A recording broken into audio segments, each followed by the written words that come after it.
Assalamualaikum warahmatullahi wabarakatuh. Perkenalkan, saya Yoni Ardinata Yahya. Saya dari PKMII.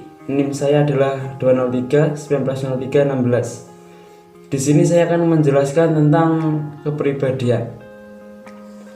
Kepribadian adalah keseluruhan cara seseorang individu bereaksi dan berinteraksi dengan individu lain. Kepribadian atau sering juga disebut dengan personality bukan sebagai bakat kodrati, melainkan terbentuk oleh proses sosialisasi. Kepribadian merupakan kecenderungan psikologis seseorang untuk melakukan tingkah laku sosial, baik berupa perasaan, berpikir, bersikap, dan berkehendak maupun perbuatan. Selanjutnya yaitu tentang definisi sifat. Definisi sifat adalah suatu karakteristik spesifik dari dalam diri seseorang, dan ketika dikombinasikan antara yang satu dengan yang lainnya membuat seseorang menjadi pribadi yang unik dan membentuk identitas orang tersebut. Sifat atau traits dalam istilah psikologi berarti ciri-ciri tingkah laku yang tetap atau bisa disebut juga dengan yang hampir tetap pada seseorang.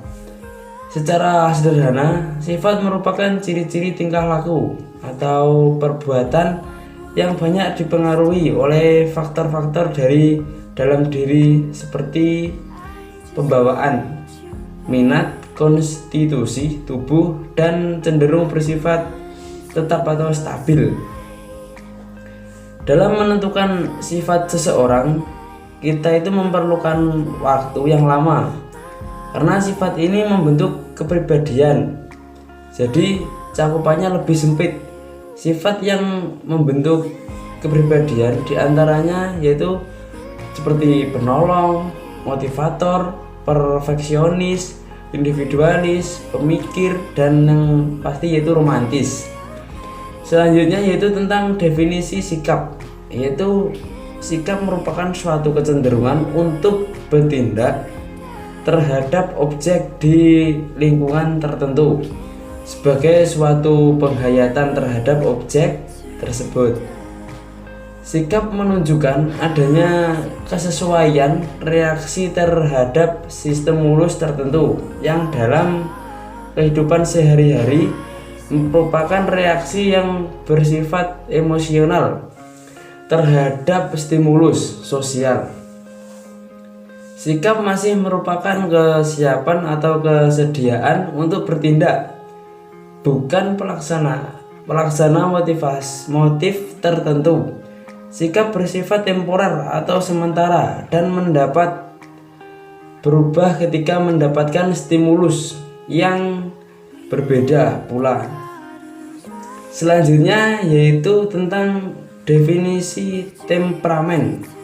Definisi temperamen adalah gejala karakteristik dari sifat emosi individu, termasuk mudah tidaknya terkena rangsangan emosi, kekuatan, dan yang pasti yaitu dengan kecepatannya atau beraksi. Kualitas kekuatan suasana hati secara fluktuasi dan intensitas suasana hati serta bergantung pada faktor konstitusional yang karenanya terutama berasal dari keturunan. Jadi temperamen sifatnya turun-temurun dan tak dapat diubah oleh pengaruh-pengaruh dari luar temperamen. Yang kedua yaitu tentang teori-teori kepribadian.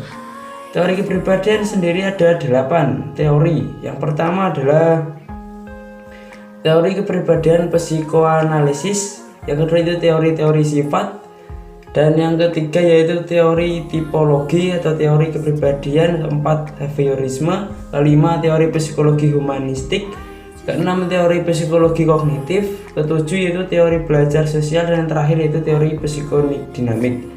Selanjutnya yaitu proses perkembangan kepribadian, yaitu ada 3 fase.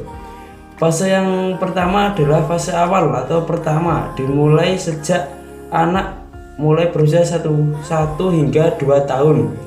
Saat anak tersebut mulai mengenal dirinya sendiri, bagian pertama berisi unsur-unsur dan atas berbagai sikap yang disebut dengan attitude, yang kurang lebih bersifat permanen dan tidak mudah berubah di kemudian hari. Selanjutnya yaitu fase kedua. Untuk fase ini merupakan fase yang sangat efektif dalam membentuk dan mengembangkan bakat-bakat yang ada pada diri seseorang anak. Fase ini diawali dari usia 2 hingga 3 tahun. Fase ini merupakan fase dalam perkembangan yang dimana rasa aku yang telah dimiliki seseorang anak mulai berkembang karakternya sesuai dengan tipe pergaulan yang ada di lingkungannya. Dan yang terakhir atau fase ketiga, yaitu fase ini merupakan terakhir yang ditandai dengan semakin stabilnya perilaku yang khas dari orang tersebut atau pada anak. Pada fase ketiga ini menjadi perkembangan yang relatif tetap, yakni dengan terbentuknya perilaku yang khas sebagai kepribadian yang bersifat abstrak. Tapi kepribadian sendiri sebenarnya ada dua, yaitu kepribadian sehat dan kepribadian dalam abnormal. Kepribadian sehat merupakan keadaan individu yang mengarah pada perkembangan yang kuat dan kemampuan mental yang memiliki kesesuaian fungsi hingga individu mampu mengembangkan kemampuan mentalnya. Ciri-ciri kepribadian sehat yaitu yang pertama, menerima tanggung jawab. Orangnya itu tanggung jawab, dia mempunyai keyakinan terhadap kemampuannya, dia itu yakin dengan kemampuannya sendiri. Yang ketiga itu untuk mengatasi masalah-masalah kehidupan yang dihadapinya, walaupun masalah banyak, dia itu yakin bisa menghadapi semuanya. Yang kedua yaitu mandiri, memiliki sifat mandiri dalam cara berpikir dan bertindak, mampu mengambil keputusan, mengarahkan dan mengembangkan. Jadi dia itu mampu mengembangkan dirinya sendiri karena sudah keputusannya. Dan yang kedua yaitu dapat mengontrol emosi, merasa nyaman dengan emosinya, dapat menghadapi situasi frustasi, depresi atau stres secara positif ataupun konstruktif, tidak destruktif atau merusak. Yang kedua yaitu tentang kepribadian abnormal. Sekarang kepribadian abnormal. Kepribadian abnormal sendiri adalah suatu kondisi di mana kondisi tersebut dipandang aneh atau berbeda dari biasanya. Abnormal sendiri ada beberapa kepribadian bentuk. Yang pertama yaitu gangguan kecemasan. Atau gangguan kecemasan sendiri ada tiga ya. Emosional. Orang tersebut mempunyai ketakutan yang amat sangat dan secara sadar. Yang kedua itu kognitif. Ketakutan meluas dan sering berpengaruh terhadap kemampuan berpikir jernih, memecahkan masalah dan mengatasi tuntunan lingkungan. Yang ketiga yaitu psikologis. Tanggapan tubuh terhadap rasa takut berupa pengerasan diri untuk bertindak, baik tindakan itu dikehendaki atau tidak. Selanjutnya yaitu tentang gangguan abnormal, yaitu yang pertama fobia. Fobia adalah perasaan takut yang bersifat menetap terhadap objek atau situasi tertentu yang sesungguhnya tidak menimbulkan ancaman nyata bagi yang bersangkutan. Terus yang kedua yaitu tentang tadi ada contohnya, yaitu berada di ketinggian, takut berada di tempat yang terbuka, dan takut berada di tempat yang tertutup. Itu contoh dari abnormal yang pertama ya. Dan yang kedua yaitu bunuh diri. Pada umumnya kasus bunuh diri dilakukan karena stres yang ditimbulkan oleh berbagai sebab. Contohnya yaitu pemicu terjadinya bunuh diri itu yaitu di Indonesia sendiri itu krisis dalam hubungan interpersonal, konflik dan pemutusan hubungan seperti konflik dalam perkawinan itu bisa mengakibatkan bunuh diri, perpisahan, perceraian, kehilangan orang-orang terkasih akibat kematian dapat menimbulkan stres berat yang mendorong dilakukannya tindakan bunuh diri. Dan ini adalah kesimpulan dari tema kali ini tentang kepribadian. Kesimpulan dari awal sampai akhir kepribadian ini ya. Pertama, kepribadian melingkupi sifat, sikap, terpermanen, dan watak. Dilihat dari susunannya, kepribadian lebih bersifat luas. Di bawahnya ada sifat yang merupakan susunan atau kumpulan dari beberapa sikap, sedang sikap seseorang dipengaruhi oleh temperamen atau kebiasaan seseorang dalam memberi respon yang dimiliki sejak lahir. Dan yang kedua itu temperamen merupakan suatu karakteristik daripada sifat emosi yang juga membentuk watak atau karakter seseorang. Penggunaan sifat dan sikap yang sering disamakan hendaknya lebih diperhatikan kembali, karena sifat memiliki cakupan yang lebih lama, sedangkan sikap berisi sifat temporer tergantung pada stimulus apa yang mengenainya. Yang ketiga yaitu kepribadian seseorang mungkin itu bisa berubah bergantung pada stimulus yang diberikan oleh lingkungan di sekitar.